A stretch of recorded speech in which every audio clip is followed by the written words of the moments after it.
አደመረኩ ሰምተዋል እንዴ ለጠልጣል መሳደብ። አሁን ደግሞ ያንተ ተቃራኒ ሆኖ እነ ኦርቶዶክስ አባቶቻችንን አማራም ሆነ አንተ ኦሮሞ ሆነ መሰለኛ።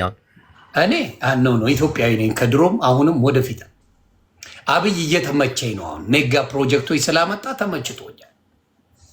ይሄ አባይ ግድቡ ስላለቀ ነው ነዳጁ ስለወጣ ምናምን ተደስቻለሁ። አዲስ አበባን ደግሞ ፓሪስ አድርጓታል። የመጨረሻ አምሮባታል። ገጠሮች አካባቢ ስትሄድ ደግሞ አማራ ክልል፣ ትግራይ ክልል ደግሞ ፓሪስ አልሆኑ። ገጠሩን ምን ማድረግ ይችል መሰለ? እንደው አማራውም ሆነ የትግራይ ክልል ውጭ የሚኖር ህዝብ ብዙ ነው አይደለ?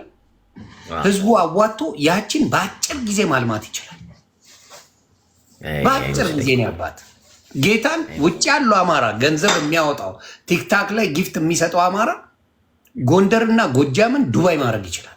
የትግራይን ልጅም ትግራይን ሀደይ ትግራይ ወርቅ ትግራይ የሚላትን ወርቅ ማድረግ ይችላል። አብይ አህመድ እኮ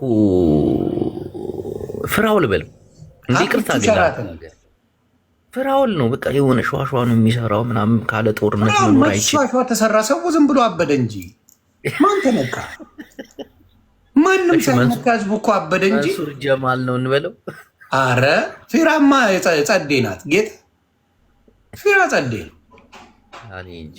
ግን ሀገራችን ሰው ምን መሰለህ ይቀናል። አበሻ አለ ስትባል ደሙ ይፈላል። ምክንያቱም አብዛኛው ፎከት ስለሆነ አለ ስትባል ይናደዳል። ሌላ ታሪክ የለም። የለውም መኖር የለውም። ማን የሌለው? እግዚአብሔርን የለውም። ፍራውን እንደው የሆነ ለዚህ አግዘኝ ብትለው ኖሮ ትደነግጥ ነበር። እስቲ ለእኔ አሁን አንድ $15,000 ይላክልኝ። ላስ አረግሽዋ ምንድን ነው ላስላሳርግ ሳትለው በፊት ለዚህ ቸግሮኝ ነው ብለህ እንደ ወንድም ብታወራው ጌታ ምስክሬ ይለቅብሃል። መኖሩና ለመኖሩን ለማረጋገጥ ነው። ነገርኩህ እኮ ይለቅብሃል አልኩ። አንተ አሁን በፍቅር ፊራዬ እንደዚህ ሆኖ ነው ፕሊዝ የሆነ ሀገር መሄጃ ብትለው ኖሮ ድንግጥ ብሎ ነበር የሚለቅብህ። ግን የለውም፣ እግዚአብሔርን የለውም። ብዙ ሰዎች ያውቁታል እኮ። ታዲያ የሌለው ሰው ሊሆን ማኛ ይከፍለዋል የሚባለው እንዴት ክላሽ አያደርግ? አላምንም። ለአንተ ይከፍላል ብዬ አላምንም።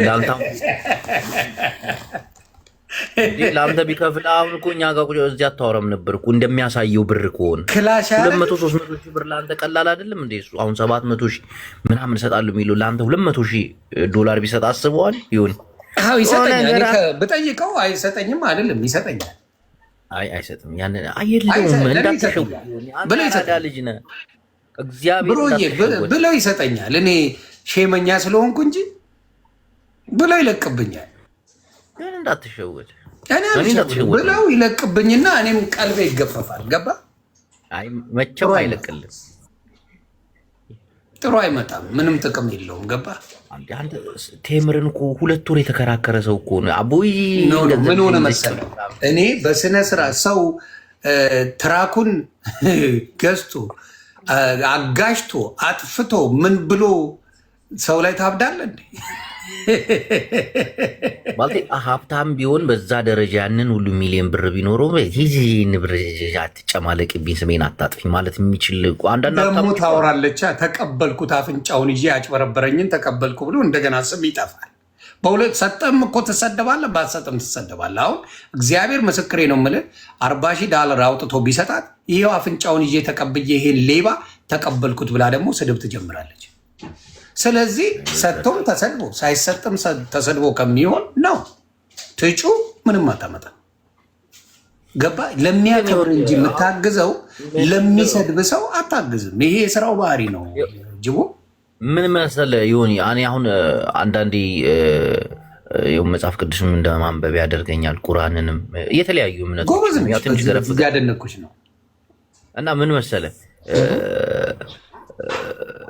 ህዝብ መሪውን ይመስላል ይላል እና አብዛኛው ህዝቡን ስታየው የሆነ ያልሆነ ነገር ነው እየተቀየረብህ አይደለም? ይሄ ህዝብ ግን አንዱ ምን መሰለህ ፊራ የደበራቸው ከኔ ጋር ስለተጣሉ ብቻ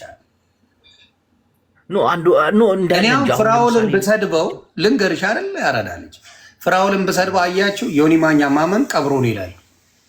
መልሰው ይልሱኛል። ከዚህ በፊት እኮ ፍራውልን አጭጄዋለሁ፣ ሰድቤዋለሁ። ቪዲዮ። ስለዚህ እንደገና ከፍሎ ነው የተስማማ ነው። ከዛ በኋላ ኖ እውነቱን ስትናገር ነበር እንደሌለው ሿሿ እንደሆነ አገር ላይ ብዙ የዛኔ የተናገርከው እውነት ነው። አሁን እንዴት አለው አይደለ? ከዛ ደግሞ እንደዛ ይኸውላችሁ ዮኒ ማኛ ማለት እንዲህ ነው ብለው ሙልጭ አረጉኝ። ኖ ለምንም ዮኒ ምን መሰለሽ አንቺ ከፍራውል ጋር ተጣልተሽ የተናገርሽው ነገር ልክ የለውም። ሿሿ እንደሚሰራ እከሌን ስም እየጠቀስኩ ነው። ሳይከፍለኝ ነው መከፈሉና ለመከፈሉን ሳይሆን የዛኛው ልክ ነበር። እኔ ከሆንኩኝ ክፍያ አለ ዝም ብዬ አልስማማም። እኔ ስማኝ ጅቦ ቆይ እሱ የዛን ሰዓት ስትጣሉ ያወራው ልክ ነበር። እናቴ ልክ ነበር። አሁን ምን ቀየረው እዚህ ሀብት ላይ ነው ጥያቄ። መክፈል አይከፍልም፣ እርግጠኛ ነኝ የለውምም፣ አይከፍልምም። እናቴ ትሙት ኖ ምን መሰለህ አሁን ልንገርህ፣ ፍራውል ረድቷል ወይስ አልረዳም? ሶሻል ሚዲያ ላይ በኢትዮጵያ ብር በኢትዮጵያ ብር ረድቷል። አንዳንዴ ደግሞ ብዙዎቹ ዮኒ አንዳንዴ ምን መሰለህ ሚዲያ ላይ ጅቦዬ ፍራውል ኢቲቻ ረድቷል አልረዳም? ሶሻል ሚዲያ ላይ ካለ ነው ማን ነው የረዳው? ከማንም በላይ ብዙ በድብቅ የረዱ ወንድሞቻችን አሉ። በጣም ብዙ ከሌ ስማቸው እንዲጠቀስ እንኳን የማይፈልጉ አሉ። ከፍራውል በላይ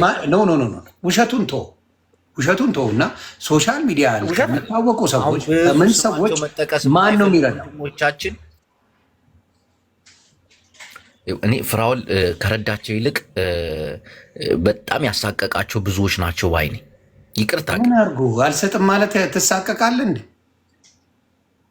መብት ሳይሆን ይሁን አባቴ አንዳንድ ሲረዳ ወደ ራሳችን ጉዳይ እንግባ።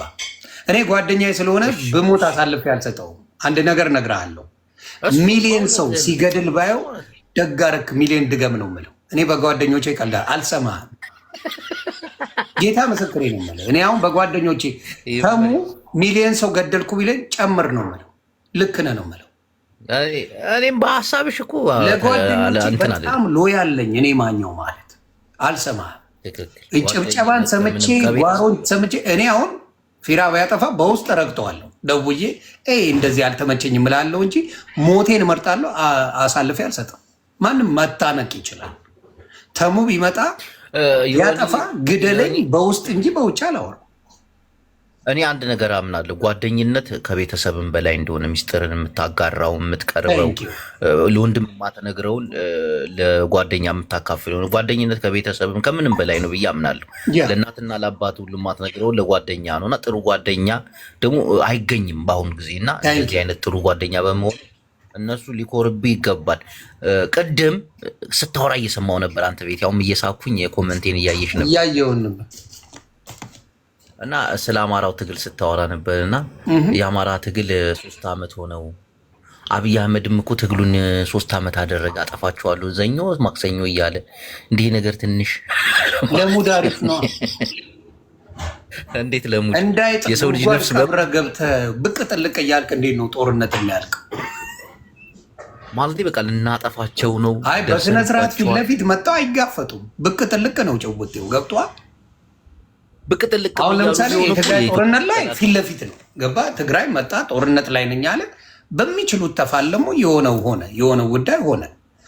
ዓለም አወቀው ምን አወቀው። ከዛ በኋላ ምን ሆነ? አደባባይ ላይ እርቅ ተፈጠረ አይደለም? ስምምነት ተፈጠረ፣ አለቀ። የአማራው ይኸው አብይ ጎጃም ይሄዳል፣ ጎንደር ይሄዳል፣ ሳይክል ይነዳል፣ መርከብ ላይ ይዞራል፣ ምን ይላል፣ ጀልባ ላይ ይዞራል። የቱ ጋር ነው ታዲያ ጦርነት ያለው? የሆነች ቦታ ጎንደር ላይ ዘሜ እንዳየው የሆነች ቦታ ላይ ቼክ ሲያገኝ ይወልድበታል። ግዛቱ ነው እኮ የሆነ አብይ ጎጃምና ጎንደር ስለታየ ብቻ አይደለም። አንዳንድ ቪዲዮዎችን ባጋራ ፋኖች የማረኩት የኢትዮጵያ መከላከያ ሰራዊትን ብታይ እውነት አብይን አጅበውት መጥተው ተይዘው ነው ትላለህ። ኧረ ያስቀኛል። ምን እንደሚሉ ታውቃለህ? እሱ ነገር የህዋትን እኮ ኤዲት እያደረጉ ነው። ህዋት የማረከችውን በፊት እሺ እያስጨፍሯቸው ፋኖ ይችላል እያሉ ሲያስጨፍሯቸው የነበሩት ታዲያ ምን ችግር አለው? ሶስት ሰው ይዘህ ማስጨፈር ትችላለህ። ምን ጣጣ አለው?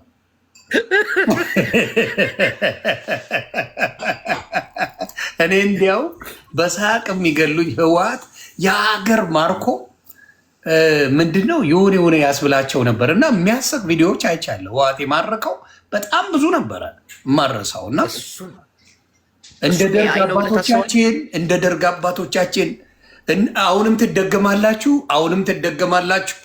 እያለ አባቶቻችን ተማርከዋል። እሱን ልድገምልህ። አባቶቻችን ተማርከዋል፣ እኛም ተደጉመናል። አባታችን ተማርከዋል፣ እኛም ተደግመናል። ከዛ ደግሞ በወሎ ላይ አልሰማሁም እንዴ? አባታችን ተማርኳል፣ እኛም ተደግመናል በሉ እየተባለ ታሪክ ሲቀበል